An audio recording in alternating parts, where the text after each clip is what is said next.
doing? Oh, just great. And it's a pleasure to have you on the show. Thank And you. I guess you're a abductee? No, no. And you had an encounter, or what was it that you had? Yes, I like to say contactee, but in general, I'm an experiencer, and I definitely have been, if you want to call it, abducted. And Right. And I think this, I'm going to have to let people know that I did sneak into racist station there. He's a good buddy of mine.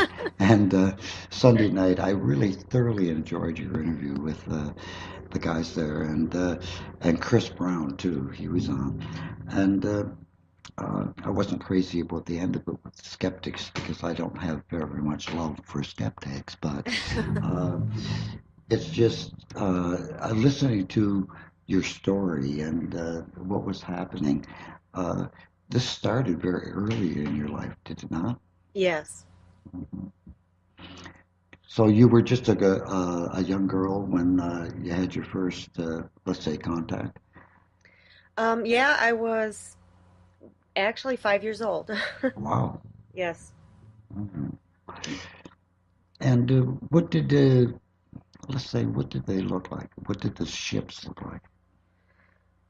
Well, so actually, it was about 8 years later. I did have what I consider um, my more prominent experience. Right, And so the ships itself looked like it was metallic, a dull metallic silver, and they were perfectly saucer shaped.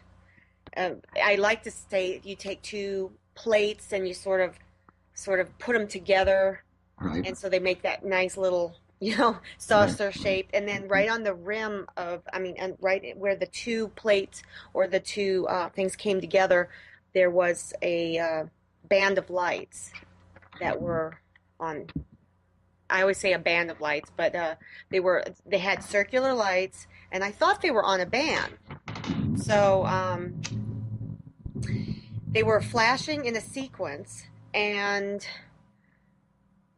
I was really alarmed because I was absolutely certain that I was going to. In fact, I was warning my friends that we were going to. Well, I said, "Please don't ever forget this," is what I actually said, mhm, and I was really concerned about forgetting about it. And it turns out that I actually later did forget for 25 years. wow. So there must have been some kind of foretelling. Something told me that I was going to forget. Mhm. Wow. And then 25 years later, what happened? Well, I started to have an awakening that just it kind of took place after I had a death in the family, Hmm. and I really think that was just something that brought about this change. I don't know if it was, just happened to be the timing or if it was sort of supposed to be that way, but I started studying sort of religious texts and really, really finding myself getting into ancient languages and things, and eventually I started reading the Bible, and this, in my opinion, I started to almost, I actually felt guilty because I was certain that what I was reading from the Bible was just almost one big extraterrestrial encounter, and I felt very guilty about it. But at the same time, I wasn't even really researching anything for myself, Hmm. and it was just a big mystery that was just beginning to take place, where I was beginning to awaken and start to unravel it. Hmm. I think that happens to a lot of us. I know that with myself, I started at a very early age actually looking into the mysteries of the Bible and, reading it that way too. It just seemed like it was a big um, story about outer worldly people coming in and basically educating us, guiding us. You know. Yeah, exactly. And there's a lot of guilt there, isn't there, with Oh, that there kind of, is, yeah, and yeah. especially for me because I was born and raised Roman Catholic, and Oh, I had to push away some of this, stuff and say, oh, that can't be, it's all in my mind. But then, of course, as I studied at two different universities and got different degrees, and it was, uh, I looked at things much differently, and I was much more open-minded towards it. Yeah, Um, and I think it's very healthy to be open and now actually hearing that I guess the Vatican or the Pope has what is it said it's okay that basically they that we well the Catholics should is it try to convert or have the extraterrestrials that would be found uh, convert to Catholicism, which is obviously a very interesting it's a very interesting time we live in when that goes down, I oh think. yeah, yeah, definitely, definitely. I'm not sure I do have a few things I could probably say on that, but in general to me I think it's silly, Hmm. but it's at least setting up the mindset, the open-minded mindset, and that right there is priceless. So Yeah, I do give him props for that. yeah. Well, maybe Pope Francis will continue his, you know, uh, quest for open-mindedness. This is very, very important that we, take a look at it. I know that I get very, very upset with skeptics that are foolish. I'm just going to say foolish. They'll take your story, let's say, Mhm. and they'll take one little piece of it, and before you know it, it's marsh gas. Just Right. totally ridiculous. Yeah. They miss so many different points. Um, when I was practicing law, Erica, uh, if I had five witnesses that you were at a party and you weren't at the scene of the crime, I got you off like, no problem. I got five witnesses. Hello, I got 5 million witnesses on UFOs. Right. Right. No, that's brilliant to say that because yes, exactly. How can we dismiss everybody as swamp gas or I mean, at one point I had actually gone to my very first MUFON meeting Right. and this wasn't that long. I mean, it was a few years back, but and I won't say where I went, which Mm, one, but um, I was giving my experience story. It was before my regression, and I was just simply stating my conscious recollection, and I had witnesses with, and I really was told that am I sure it's not ball lightning? mm. And there's not even I can't even I couldn't even laugh about it because Yeah, it was so ridiculous. I mean, it was I couldn't even believe it. well, I one of the thoughts that I had when I don't even know his name, the last guest I guess I had at that night you were on, and um, one of the things that really gets me is number one, it's my experience, not yours. They came, they showed themselves for me, not you, not anybody else. And that's the way I feel about it. I don't give a sweet fiddler's what if anybody believes me because that is very, very personal. On Mhm. May 17th, 2014, at 9:45 p.m., I saw five glowing saucer shaped things, very much like you described, but they were glowing orange and they were very slow, moving really slow, like they were almost hesitating and looking down at me, and they were giving me a message.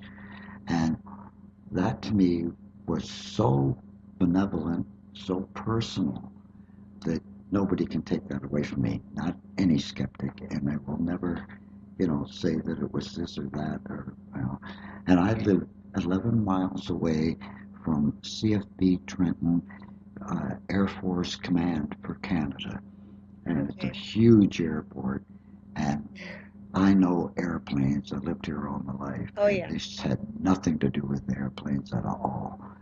And the rest of the story is funny because I jumped in my car and ran back to the ranch. I was just out riding that day, and I ran. All right. tore down the road, and I looked at my speedometer. I was doing 120, trying to get back to the ranch, thinking I need witnesses to this. I got to the ranch and got out of my van, and there was nothing in the air at all. And it's one of those things. I've got an iPhone. I could have taken pictures. I didn't even think of it. Well, and isn't that what it is though? When people say there's, where's the evidence? Where's the witnesses? I mean, when it's going down, when it's really in real time, it is almost and although I believe my experience was positive, in the end was positive as my understanding evolved. And that's the secret, I think, to it, is Definitely. that people don't, give credit where you are in a state, an altered, traumatic even state. Things are going in your head so quickly and so differently than just walking to the store and grabbing, a bag of chips. I mean, you're just not thinking clearly. Right. And it's just that easy when, didn't you have a phone? Didn't you? It's like, when you're seeing something, when you really are in the moment and and it's just like what you said. It's like they are coming and like just your vision alone. I don't care if it's thousands of miles away. Your vision right at that time and your emotions, they are locked on, and it's almost an intuitive and maybe even possibly telepathic connection just from the sighting alone. Mm-hmm. And that's where like the mindset is completely different. You're not like when my experience took place, there was no cell phones back in 1986, which, but I mean, what would have happened if I would have had one? Well, the car stalled and the radio went staticky. So you tell me that I'm going to be able to get my phone to work. I mean, when you're about 500 feet away from a hovering craft, I highly doubt my phone would have worked. So, I mean, it makes perfect sense. Yeah. There's not going to be evidence. No.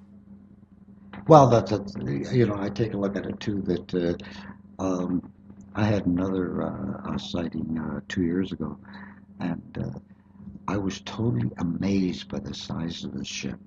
And it was rectangular in shape with the yellow tube down each side. And it went over my house. And it took quite a while to go over. That's how big it was, like as big as a football field. And I'm just totally amazed. I'm standing there.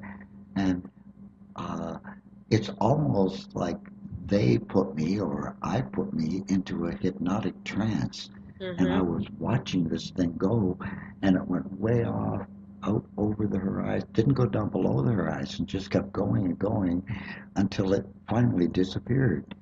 And not 3 feet away from me was a beautiful Canon camera. Yeah. Oh, the beauty of those cameras. If only we could get to use them. All I had to do is stretch out, grab it, and click. And I never even thought of it. I was just totally mesmerized by this thing. So I've only had 2, and may I say 2 that I remember. Right, correct. And I do have a theory about this. And I'm gonna hit you with it. Okay. I really believe this, and I'm not trying to say, oh, I want everybody to be in the same, boat or whatever. But seriously, I believe that. Now, I always like to say, divide the UFOs into the human-based UFOs and human interaction, and also then the true blue, otherworldly. And that's where the difference, obviously, with if someone can take a picture with their camera, obviously, in just a quick, without knowing their experience or anything, I would quickly at least be able to confidently say that I would say that's probably a good chance it's human, at least human, somewhat of what, of technology, and just because of my own experience. So, I mean, I'm not stating this as gospel, but, I think that the beings, they don't have to let us see them. The bottom line is they don't have to. So if you are lucky enough and they let you see them, from whatever distance, whatever circumstances, they're allowing you for a reason. And I think that's what I felt the last sighting I had. They allowed me to see them. Mm-hmm. And it could just be as simple if people say, well, why? They're teasing. No, it's because perhaps they do want to clue you in that you, and even you yourself right now, could be starting to unlock a little bit. And you could understand that, yes, you are a little more than just a person with a couple of sightings. Right. And that could be that simple. Yes, and I've never been to regress, so Right. I have a fear of that. I don't know why, but No, it's understandable. I mean, when I went and got regressed, I was really just trying to, as I said on the other show, I was just really wanting to know who was with me because I had that memory block. And of course, I understand the memory block is absolutely essential to survival, right, mental right, survival. right. So when you're ready, it will unlock. But at the time, that's what I wanted to uncover. And then, of course, I realized I had actually been up in the ship. And it was very shocking, though. Mhm. You can't just bite off a huge bite of cake and shove it in your mouth and not even be able to breathe and then expect to swallow it Right. and just boom, it's no, you have to really, really just let it, kind of sink in before you can get to like that much that fast. Right. So, I mean, regression, yeah, it's sometimes you find out quick like that, apparently. And I don't know if I would have, if I don't even think I would have. I didn't even think of actually regression, only just because it was really bothering me of who I was with. But the flashbacks and things that I had, the little flashes and remembering all this stuff, it was actually I made a decision. I was a little afraid, I'll admit, because I was like, well, what if I did uncover and I was actually thinking other things? I wasn't even thinking extraterrestrial beings, but I was just thinking, I don't know, like anything. Traumatic times in your Yes, I life that you yes, didn't want okay. to remember.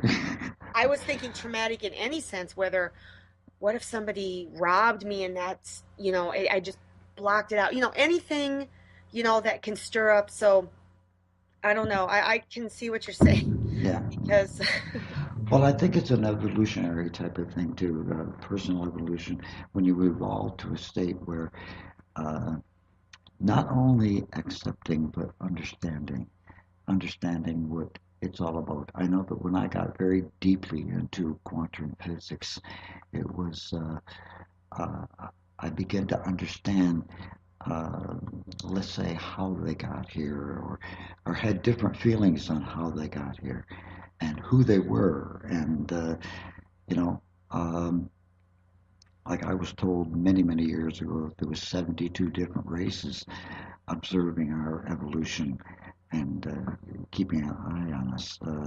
I think there's some of those that are malevolent. You know, uh, there's a very good chance that they're in cahoots with the world governments and, controlling the people. I think there's a vast majority of them are benevolent and come from different galaxies, universes, you know, that sounds so ridiculous when the Andromeda system is 400 light years away. So at 130, 100 and, what is it?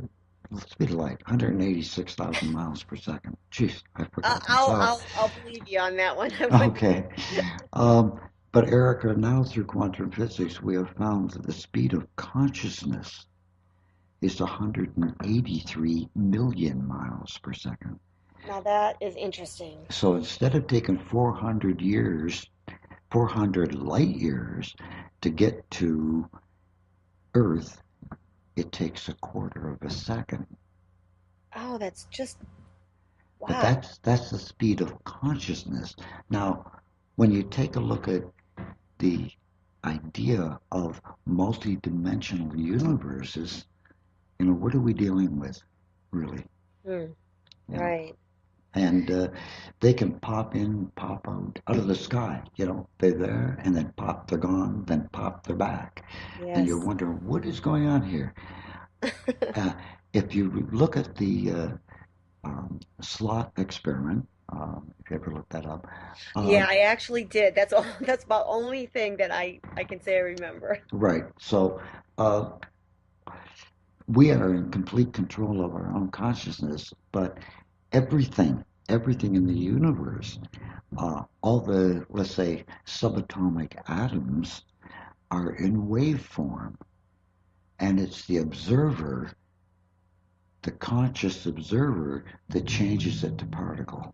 Yeah, I heard that about a month ago, or maybe 2 months ago at the most. I Mhm. I, I discovered that, and I still actually clipped out a portion of that, and there was some, words, and I was blown away. Right. You know, you don't have to do any kind of extra curricular drugs or anything to get blown away Oh by no. by this kind of, subject. It's just amazing. And and you know what? Frankly, let's face it. I mean, we really have to take a look at Einstein's theory and everything else and say, I mean, there is so much that we just really need to rewrite the books Right, completely. right, right. And We definitely need to rewrite the books. Um, but when you come into a conscious level of thinking differently, like what is the possibilities and who are you, and all of a sudden you're starting to get answers from places that you didn't think you'd ever get them. And when I had my sightings, um, I was very, oh, it was so benevolent. It was just absolutely beautiful. And they were telling me something. I have no idea what it is that they were telling me, but I got a feeling they've been telling me, or they were trying to tell me, that they've been with me personally all my life. Uh, we had a cottage, and if we look out over Lake Ontario, because I live in Canada, but if you live or look out over Lake Ontario, you can see the Scotch Bonnet Lighthouse, and it's 5 miles out in the lake, so it makes a little light going around. But I can remember waking up as a small boy and, you know, going to my parents and saying, uh, I was scared because it was so light in here. mm, And yeah, I'm going back to the 50s, my dear. right, right, okay. So we had coal oil lamps in a cottage, and Mm. it was brilliantly light inside. And my mother used to say, it's just a Scotch bonnet, the lighthouse. And Yeah, I thought, later years, I looked out and I thought, that couldn't light up a living room. It's 5 miles away. right, right. So, That's a good clue right there. You have to trust that intuition. And I mean, I would love to just say, hey, I'm going to tell you right now, you are a contactee. yeah. Although I do believe that, I think you have to actually, and I'm just going to take a chance and say it right now. I think you are. Yeah, yeah.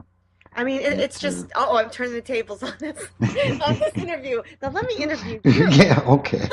Because I But this really is think it's like PFRN? this is Wait a what we minute. don't do. We, we don't trust our instincts. Our intuition is telling us, and that's what we have to just the first thing that comes in that really agrees with us. I don't care how crazy it sounds. I mean, the thing, the lighthouse 5 miles away, that's just no. No, just put a block on it and say that is not, it's up against a brick wall. I'm telling you right now, everybody knows, and you know what you are, and you are actually doing probably part of if you want to call it your equation in the mission. You're Right, doing right. it as, your networking and doing the show and doing what you do. So, I mean, they're probably quite pleased with you, you know? I don't know about that.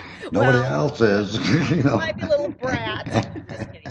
But Well, Well, it's very funny because I've had like 6 different careers in my life, and I look back at everything, and this is basically my retirement career, uh, radio and stuff like this. But I've read all the books. I've read Patrick Cook and Mac Maloney and Stanton Friedman, and we go on and on and on. Hundreds of books on the subject, and but I never ever dreamt that I would have the opportunity to actually personally speak to these people. I've interviewed all of them now. I was just watching Alien Week or something on the History Channel last week, and there was John Ventry, and he was one of my best guests. We did a, really long show. We just couldn't stop talking, and I played it over the air many times. But there's a reason why I get to know all you people. I say you people, authors, and I don't know. It's an amazing journey. I'll tell you that much. Well, you're definitely part of us, I mean, we are all like in this trying to figure this big old puzzle out. And we couldn't do it just single-handedly, that's for sure. I mean, there's all the people that I met, just, I mean, I was doing a radio, I was a radio host for the last, off and on for like 4 or 5 years. And it's just, it's wonderful. There's something, it's like a family. I mean, whether, some people don't agree and maybe they don't, technically like each other and just like it would be in any kind of work environment or any community, but no matter what, we all know that we're in this together. Right. And Right. that's the beauty of it. And it's almost like for the outsiders that don't understand, they really are basically almost outsiders, but it's just because they're doing it to themselves. They're shutting their mind off. And that's how if people say, well, how do you get in? How do you get in? I've even had somebody email me before saying, well, I would, pretty much, can you get me in? Is what I'm like, Right. get you into the club? Club. How? Oh, that's a good way of putting it. Yeah, it's like, The club. the club. And it's like all you have to do is open your mind and, well, I have to say open your mouth a little bit, as much Right. as that Right. sounds, but you really do. You have to talk and network because if you don't do it, no one's ever going to know anything about you. They're not going to share unless you share. And that's why I wanted to share, literally, so that, and I made sure that it was low priced enough so that everybody could share. And it's just because that's for me the joy of it and the mission that I've got. Um, I mean, the experiencer has to speak about their encounters because if we're all silent, then no one's ever gonna, you know, Well, really know that we're all in this together. yeah, it's funny because just when you mentioned that, I've never reported it to MUFON or anything. The first encounter, the second one on May 17th, I thought, what the heck? I'm going to report it to MUFON. So I reported to MUFON, and then a week later or something, I get a telephone call from Stu Bundy, and he's the regional director, I guess, for the province of Ontario of Canada. And we discussed it, and I said, how would you like to come on the show? And I ended up doing a big interview with Stu Bundy, and a great interview with him. And there's another person that's in the club, I guess. We're gonna start this club right now. Right. On Facebook, I can see it now. The club. Yeah, the Okay, club. just that's all we need. The Yeah, club. the Okay. club. So if you want to be a VIP at the club, Yeah. well, all you need to do is get that pineal gland tuned up and Oh. open yourself. Oh, But, I yeah. did that. How long ago was that, John? How long ago? I'm sorry, Well, I'm a little in the past here. I you opened know. the pineal gland. Oh, Crack that, that's crack many that years nut ago. there. I think it was about 15 years ago. Yeah. Something over 15 years. No, seriously, I did. I did all Lawrence Gardner's books. I don't know if you heard of him. And I was very much into white powder gold. Oh love it. And I actually took a white powder gold, as they say, for 40 days and 40 nights. Oh, Lord. But it was just totally amazing. I had an opening like you wouldn't believe. I would love to. I would love to. I just couldn't get, you never have Give you to my take, address. yeah, you never have to take it again once you take it. Really? No. Oh, that's excellent. We Because gotta it talk opens later. the pineal gland, and what it does with the pineal gland is it opens it up to the point where you produce so much melanoma, the liquid, metallic-based liquid anyway, that collects the energy from the universe, and it opens it up that much, and after 40 days it's used to having it, so it doesn't close up anymore. So it just stays my open, and you just keep getting information, Well, I would love to. Yeah, I've always been attracted to that. I'm just gonna have to make some bread with it in there like the old days or something. I don't know. Yeah. I've Well, got to get there's different ways of getting white powder gold too. Grapes is one of the things. Grapes, and I know that there's a way of making it with sea salt. We have a friend in Peterborough, Ontario. Ricky and Dave. Yeah, Ricky and Dave, and they make what they call ormus, is the right. Okay. orbiting, rotating atom. Anyway, they make the ormus, and but I got mine from the Ascension group. You can go on the internet likely, but I know that I had to have a 15-minute private telephone call with this guy named Jeff before he'd even sell it. Well, that's good, just to see if Yeah. Well, just make sure you had all your faculties about you. It's Yeah. probably, And then once he realized I was a crackpot, he said, "This boy needs it." No. Yeah. Well, then they better give me some. Oh, Lord. Yeah. I'll tell you, we humans aren't we missing so much nutrients that it's just Well, that's another thing, Erica. There's nothing to eat.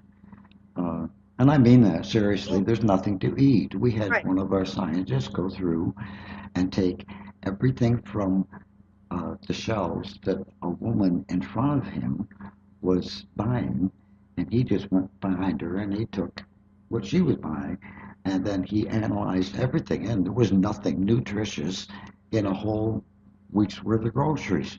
Right. There was always something in it, like Terramaka. What's that in, John? Mustard. Oh, that's India. It's using curry. Yeah. Yeah. And what's it? What is it really? It's like a mustard. Yeah, I know, but what is it? Like tar or something? Oh, you mean the tartazine? Yeah, tartazine. No, tartazine. Yeah, that's the food coloring that's used in things like cheesies and. And what is it? Yeah. Coal tar. Coal tar. That's Yeah. what it is. Yeah. Isn't that nice to eat? I can have some coal Delicious. tar. Delicious. But when you take a look at everything, and then with Monsanto's, I'm a big advocate of killing Monsanto's. Oh, but, yes. Oh, Lord. Get with me started on Monsanto- that right now, I'm telling you. Yeah, with rebound and everything, it's cross-contaminating even organic food. So, where do you go to get something good to eat? Well, let me tell you, you don't go where I am. Iowa, okay? Iowa. Because, Oh, listen, in the middle of Iowa, right. within a 15-minute drive, maybe 25 tops, I have 6. I looked on the map, no joke, 6 Monsanto plants surrounding. There's nowhere to go. So, and this is where the sighting took place, and Lord knows if they knew, they must have known something. Yeah. And I don't know what to tell, but why didn't they burn down those plants? I don't know. That sounds. I hope the men in black don't come and get me for saying that, because they're all linked in there. Well, yeah, sure. They're likely It's listening to awful. it. Everywhere you go, there's Monsanto signs, and the corn, it says that they're being, all that stuff's being used on it, and it's gross. Well, another big one is soybean. Yeah. We have, I live in Belleville, Ontario, Canada. It's about 100 miles east of Toronto. And we're right in Lake Ontario. But it's all around us is nothing but Monsanto, soya, and corn. It's just disgusting to see it. And, you know, the one farmer didn't put in a crop on one of the fields, and I was mentioning to David, a friend of mine, who is a farmer, actually he's a rancher, and he said, yeah, he didn't plant this year, he's doing something. And I said, yeah, and did you take a look at the field? And he said, well, what's wrong with the field? I said, David, there's no weeds, there's nothing, it's just dirt. It's August, hello? Yeah. Where's the weeds? Something, Yeah. but there's nothing Where's growing. the animals? Where's the animals, you know? Yeah, right. That kills everything. You know, there was a woman that I talked to at the casino, and which is down the street, and she well, her and her husband are farmers, and I don't know how we got on the subject. I really don't. But boy, she just told me so many things, and I wanted to interview her right there. I mean, it was just they were just harassing. There's so many people in Iowa that Monsanto harasses, and they're not wanted here, and yet they're still here. In fact, they're surrounding us, and it's really bad. Well, I know that we have a county just south of us. It's like a big island that keeps us sheltered from the lake. We have a bay in front of us, but it's called Prince Edward County. And I think it's, what is it, 92%, right, John? Oh, yeah. Yeah, 92% Everywhere you is turn, that's all you owned by see. Monsanto's, yeah. Oh, see, you know, if it wasn't the money, you know, but people can say what they want, but let's face it, the money is probably the main thing. But you know, I mean, I just don't want to eat anything in the store. Like I really don't buy any of the corn from the store because I know that they import it locally, you know, and I'm sorry to say, but you know, it's not going to be good. Yeah, it's bad. And I wonder if, you know, that's what I said, oops, sorry. That's what I said earlier, that, you know, we need help here. We need somebody to come down and say, you're doing it wrong, guys. Here's the way to go. Yes. And but then again, when we take a look at the elite scumbags that run this planet, are they planning a false flag operation to say, you know, we'll take complete control now? You know, that theory, I'm not sure about. You know, if I still keep the open mind, but I just don't know if will they even try to even pretend on that, you know? It's just it's already being implemented now. And it's just, I don't even think they'd have to change their MO. You know, everything's they're already taking over. I mean, everything is. Well, they're doing a heck of a job of it. They got complete control of the planet. You know, we live in a hypnotic trance. You know, and the best way to do that is through the media, television and internet. And, yeah, I try not to watch the movies. news, but of course, you know, I do want to keep up on stuff, but Well, that's like me too. Yeah. I want to keep up. I want to be able to see what's happening in the world, but I don't want to listen to it either. Yeah, I know. And how do you know what to believe? I don't know. I'm missing a lot of stuff that, you know, the celebrities are doing. Hey, no, I really don't care about that, but it seems like that does make bigger news. Yeah. But, you know, that's the thing. One of the things that I really understand, and like we all are starting to understand, is that we have that power and we just don't know how to use it because, yes, networking is great, and that's definitely a start. I mean, absolutely. But there just has to be another step. Well, there has to be, because when we take a look at different countries around the world, because we have to look at them too, and you get places like Syria who throw out the government, and this one who throws out the government, and what do they end up with? Chaos. they don't end up with what they wanted, and then they're in such chaos that an organization like Hamas can walk in, or Al Qaeda, and take over. So Right. they're no better off. So, but I take a look at Ferguson, Minnesota, and see what's happening there, and the people really want justice. But how do you possibly get it? Right. They're gonna have to admit that this police officer was a killer. Oh, yes. You know? That was one of the things I didn't even know happened last week. Oh, And I just found that like it was what yesterday or the day before, and I'm like, what is going on? I mean, this isn't something new. This new it's the new way of life. All you see is this kind yeah, of stuff. violence. They shot an 18-year-old kid, innocent, walking in the middle of the street with 6 bullets, 2 to the head. Now, I say it that way because that's what the police officer who killed him seen it. Yes, maybe prior to that, he robbed a store of a $48 box of cigars. Okay? But Yeah. the police officer didn't know that. It was just a black kid walking Okay. down the middle of the street, and he actually put his hands up, got on his knees, put his hands up, and said, "Don't shoot, don't shoot," and he filled him full of bullets. Yeah, well, he did exactly what we're supposed to do is submit to the powers that be. That's right. And as soon as he showed the full-fledged submission, the body language and everything, Right. and I, I'm telling you right now, if those officers, they shouldn't, or whoever did it, should not even almost have a very lengthy trial. It's pretty much, in my opinion, cut and dry. Now, obviously, I do believe in justice, and Mm. we have to let it play out, and everybody has to. But it's pretty obvious. I mean, Yes. there's when things someone comes like if I'm a really big animal rights, and Right. animal abuse advocate. I mean, I just want to. Oh, if I don't want people to, and it's the same way.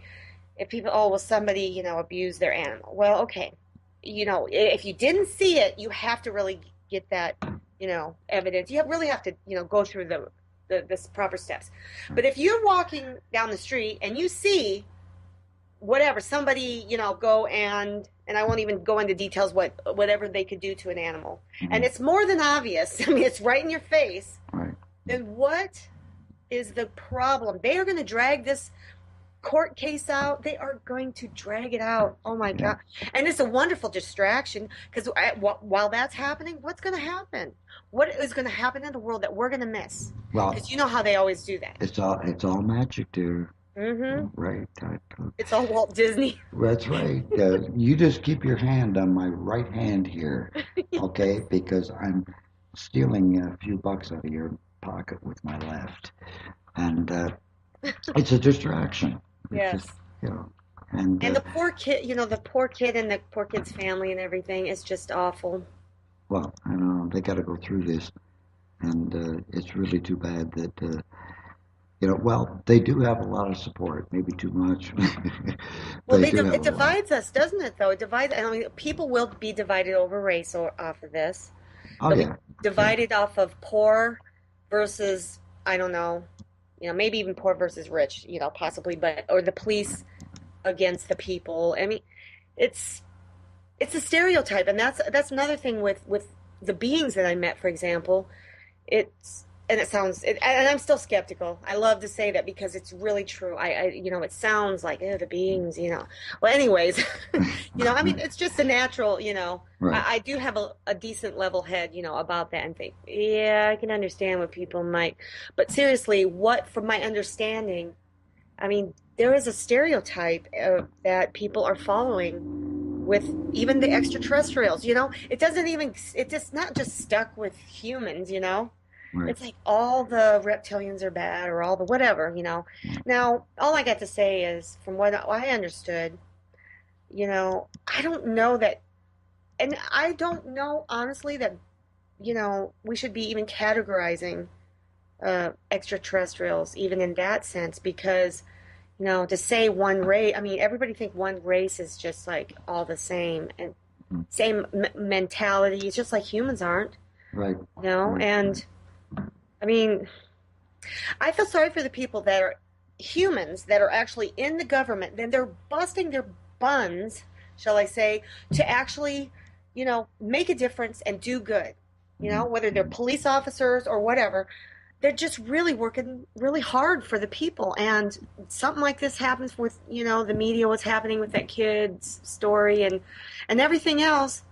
And it's a shame. Well, And that's, it is because yeah. now we look at all police officers as being have to be watched real close because they can shoot you. Like they're all bad. They're just Yeah, it wasn't right after the guns got taken away, or they're trying to take the guns away, and it's just, there's all sorts of Well, stuff. there's a whole pile of stuff that isn't right. It just like you said earlier that we got to basically rewrite the history books, and there's a whole pile of stuff that isn't quite right here, and you know we've been involved here with a group of archaeologists that from Peru to Australia to Egypt to all over, and the stuff that they have discovered just isn't right, and uh, it isn't right according to the books that have been written. Right. There's textbooks, and they don't want to change those textbooks. They don't want to say that Nefertiti's and Akhenaten and Tutankhamun were in Australia at one time, and there's Oh, proof that's of it on interesting. the cave drawings and the cave hieroglyphs that have been deciphered, and different things like that. It's just, oh, don't be so ridiculous. That's didn't happen. But Well, there was an article that I read by a really good friend of mine, Nick Redfern, and he oh, wrote I've this. interviewed Nick. Yeah. Yeah, and I just saw it today, and I thought it was one of the best articles on recent contact evidence, and I agreed with Joshua P. Warren, I think his name is, what he said at the end. But just to summarize, just what I found interesting about this article is there was alien contact and basically evidence of it in Puerto Rico. Right. And people, again say, well, where's the evidence? Where's the, Oh yeah. my gosh, I mean, how much, there's something going on, and we better start opening ourselves up to this and listening and sharing. And I hope people share. I put the article on my Facebook, which is just go Erica Goetsch after Facebook.com. But it needs to be shared. I mean, this is incredible news, and it just happened last week. Wow. So I'm just like, wow. I mean, evidence? Yeah, this is the kind of evidence that I think we could really get from the real extraterrestrials, and it's not really making as much noise as it should. Honestly, it should be really being talked about because I didn't hear about it. And I admit I'm on Facebook and I'm on the internet a lot, and I had no knowledge of this. So, I mean, I'm not saying if I didn't know that, but come on, Yeah. Yeah. this is major stuff. Well, it should go mainstream. That's the big Yes, thing. I mean, it should be mainstream. Mhm. Absolutely. But we'd rather have other stuff on mainstream, like people killing each other and genocide and um, yeah. So you've written a book, have you? Yes. It is called Beyond the Fear, the Alien Equation. Ah, nice. Yep. Okay. Okay. After the interview, I will put up your picture and your website so they can click on that and Okay, go thank over you. yours too. And of course, it'll go on our YouTube channel. So we'll have Well, my it name's there. spelled a little strange, so if anybody does want to know, it's ericagoetsch.info, ERICAGOE tsch.info. So, yeah, it's a little strange. I was going to make an easier website for myself, but just got to go with the flow. Yeah, that's true. That's true. I know that I was. I'm going to try to get a hold of Chris Brown. His contact was similar to mine too. I'd like to get a hold of him.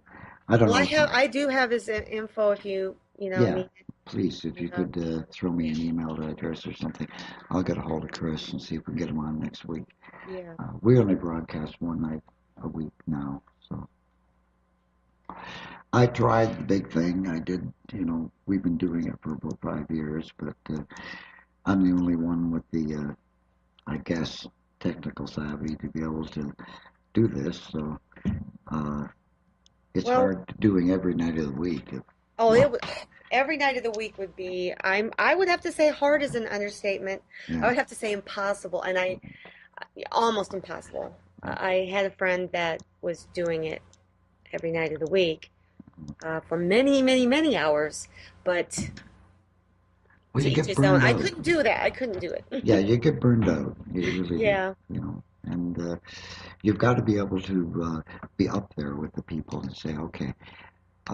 I just got to the point with interviewing that I didn't ask the guests for questions. I didn't want that 25 question thing and Hmm. then cut it off. I wanted them to bring them into my living room and we sit down and chat for an hour.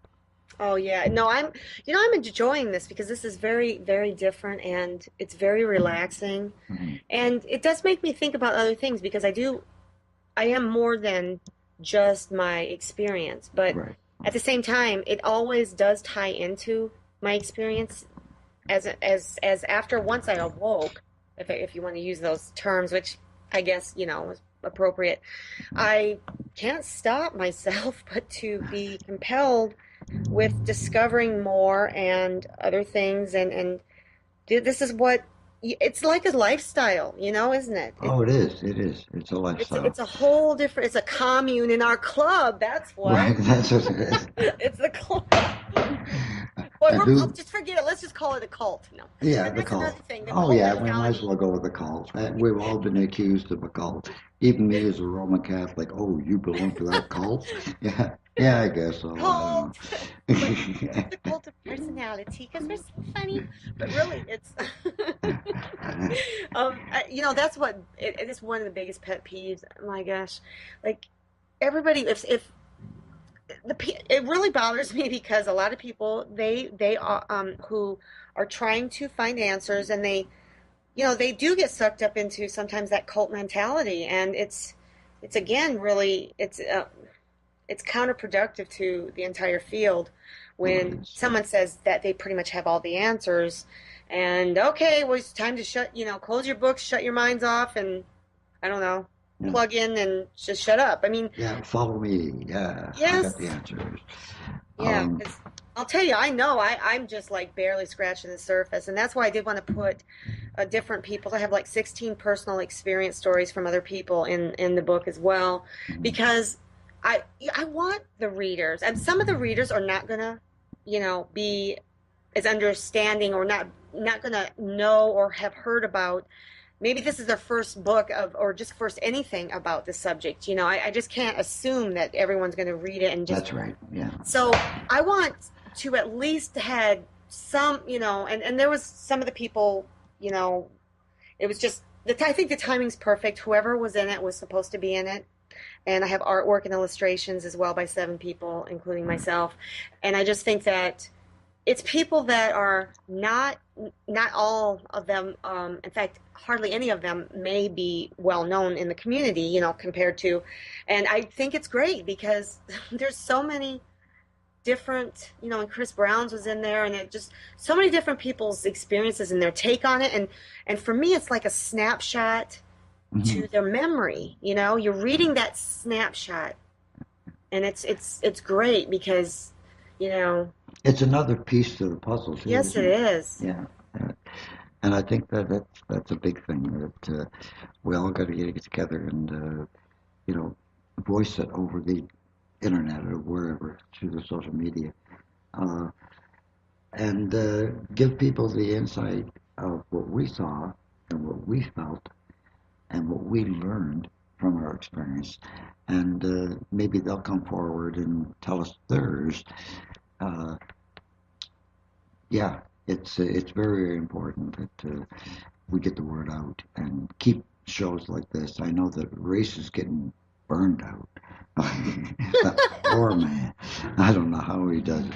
He's a good buddy there. If you noticed in chat last night, he called me Sir Bob. Or Sir Bobby. That's what it was. Funny. But he's funny. Isn't that something to be said, though? No matter how, if you want to say burned out or anything, and believe me, I've been there. Yeah. Wow. I mean, I'll tell you, sometimes I shut my Facebook page to just friends, or sometimes I shut it to, in fact, I just deactivate it, and I try not to now, but it's because it just, your brain, it's like, okay, you just need that moment, and it's okay to take it. Take a few moments, a few days, a few weeks, whatever you need to collect yourself and your. Well, and your it's not only that, but it's the absorption. You got to absorb what you've heard, and Yes. And then give it a rest for a while. Mm-hmm. And Yeah. And don't believe everything you hear. Oh God, no. If you do, you're really going to be feeling so bad. Oh. You're going to be depressed. Well, you mean to tell me, so and so's going to try to kill us, and they're, whatever, all the. Right. I mean. Yeah, it does get ridiculous sometimes, but we are the weirdos, eh? Yeah, the weirdos are so conscious,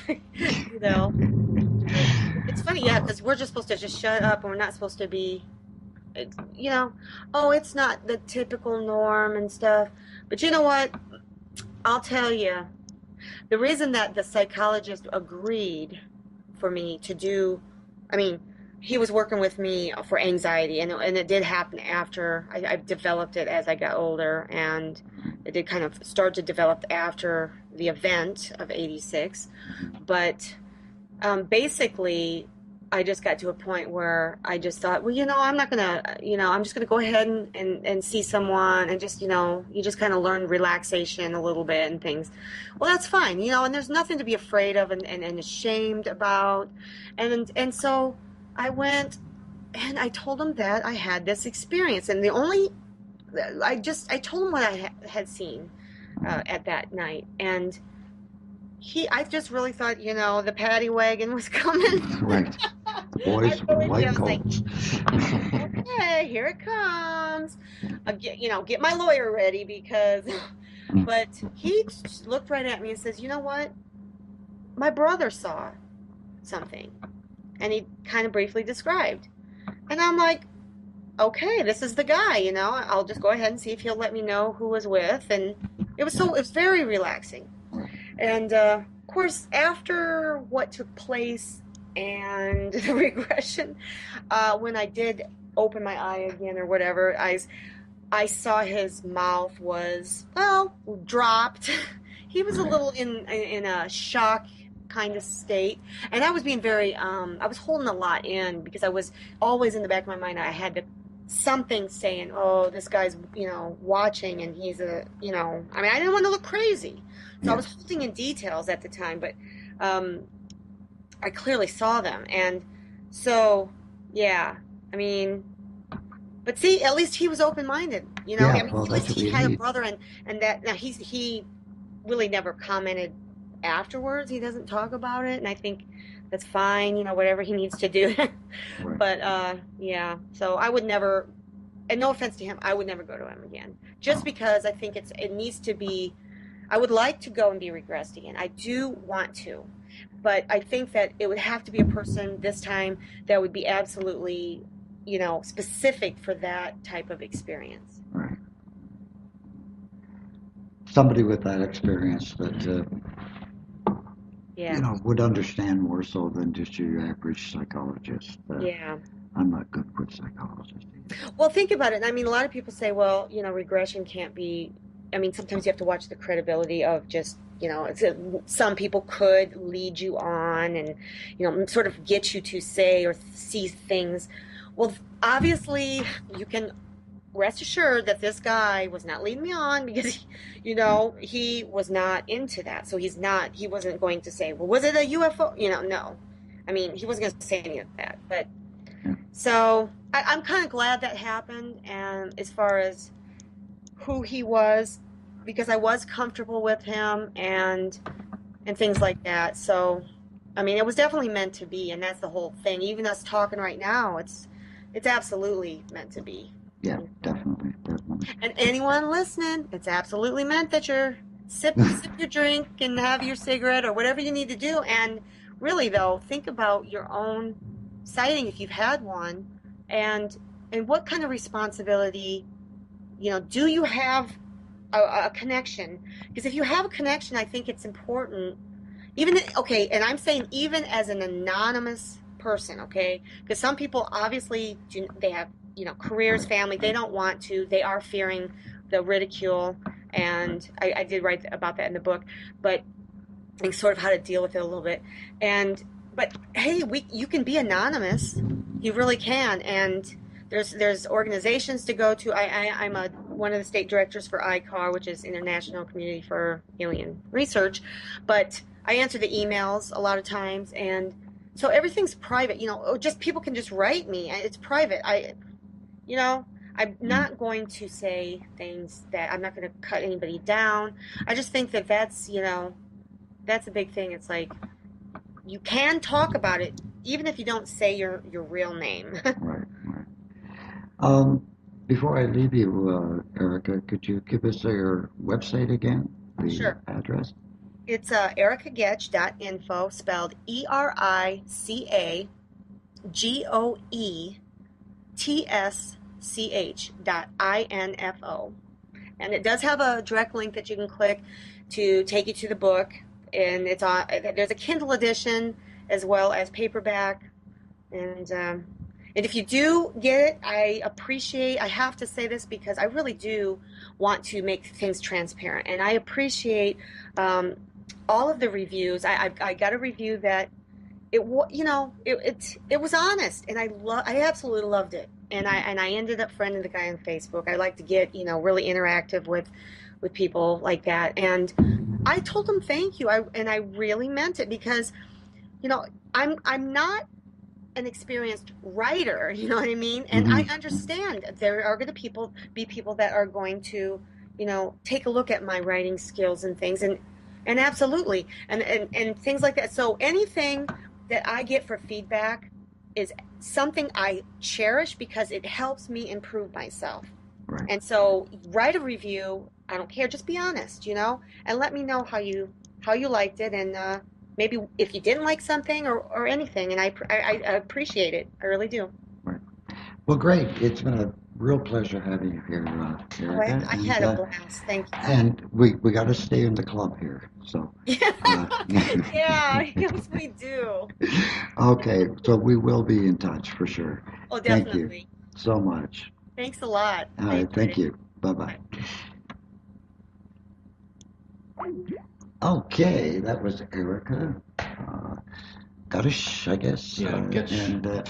And tomorrow, I got a pile of stuff due tonight, but tomorrow I will have her website on our site, so you can click and go over and take a look at the book. Maybe you'd like to purchase it, especially if it's a ebook too.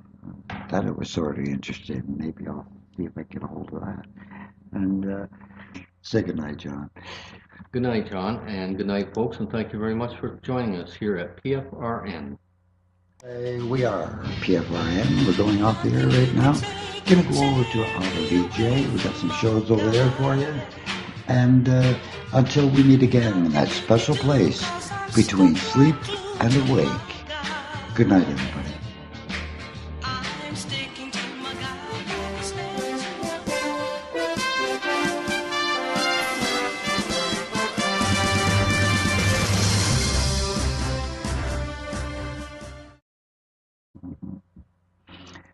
So you were just a young girl when you had your first, let's say, contact?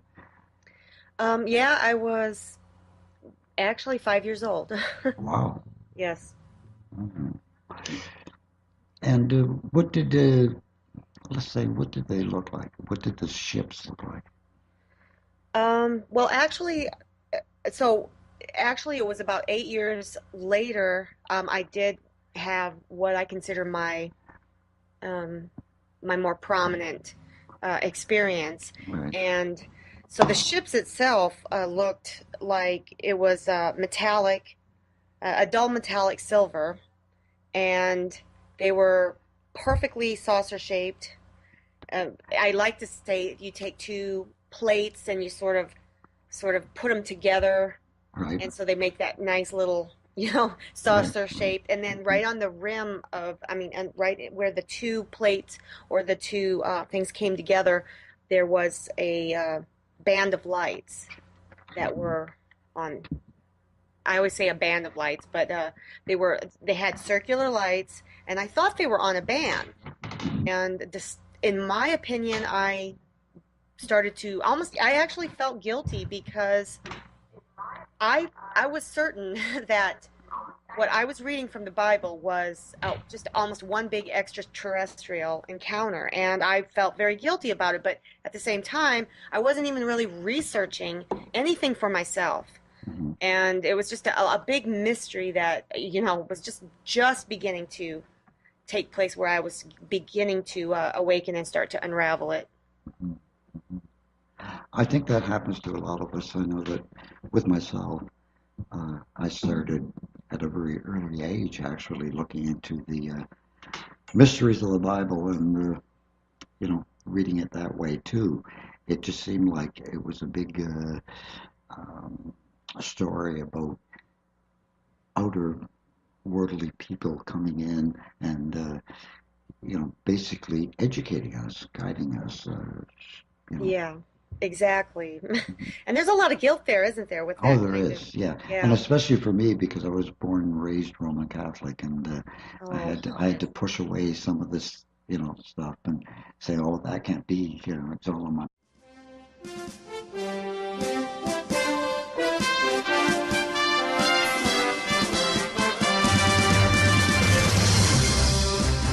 hello. Hello, Erica. How are you? Good. How are you doing? Oh, just great, and it's a pleasure to have you on the show. Thank And you. I guess you're a abductee, no, and you had an encounter, or what was it that you had? Yes, I like to say contactee, but in general, I'm an experiencer, and I definitely have been, if you want to call it, abducted. And Right. And I think this, I'm going to have to let people know that I did sneak into Race's station there. He's a good buddy of mine. And Sunday night, I really thoroughly enjoyed your interview with the guys there, and Chris Brown too. He was on, and I wasn't crazy about the end of it with skeptics because I don't have very much love for skeptics, but uh, it's just listening to your story and what was happening. Uh, this started very early in your life, did it not? yes. Mine, but then of course, as I studied at two different universities and got different degrees, and it was uh, I looked at things much differently, and I was much more open-minded towards it. Yeah, Um, and I think it's very healthy to be open, and now actually hearing that, I guess the Vatican or the Pope has, what is it, said it's okay that, basically that we, well, the Catholics should, is it try to convert or have the extraterrestrials that would be found uh, convert to Catholicism, mhm. which is obviously a very interesting. It's a very interesting time we live in when that goes down. I Oh think. yeah, yeah, definitely, definitely. I'm not sure. I do have a few things I could probably say on that, but in general, to me, I think it's silly. but it's at least setting up the mindset, the open-minded mindset, and that right there is priceless. So I do give them. So they were flashing in a sequence, and I was really alarmed because I was absolutely certain that I was going to. In fact, I was warning my friends that we were going to. Well, I said, please don't ever forget this, is what I actually said. And I was really concerned about forgetting about it. And it turns out that I actually later did forget for 25 years. Wow. So there must have been some kind of foretelling. Something told me that I was going to forget. Wow. And then 25 years later, what happened? Well, I started to have an awakening that just, it kind of took place after I had a death in the family. And I really think that was just something that brought about this change. I don't know if it was, just happened to be the timing or if it was sort of supposed to be that way. But I started studying sort of religious texts and really, really finding myself getting into ancient languages and things. And eventually I started reading the Bible, and